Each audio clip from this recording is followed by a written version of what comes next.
Hello guys, today I'm going to show you how you can send fax message from DOOGEE T30 Pro. So in the first step, let's open the Play Store and look for the fax app. Choose Easy Fax, install it and open.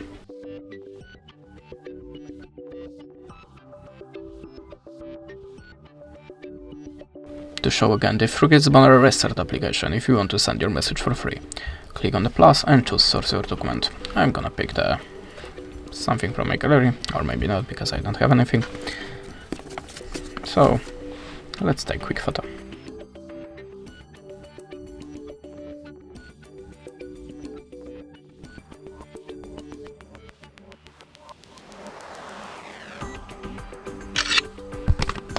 Okay, it's ready. So now you can add this shape to your document or the picture. If you're ready, click on the arrow icon, then you can choose a filter for the photo to make it more visible.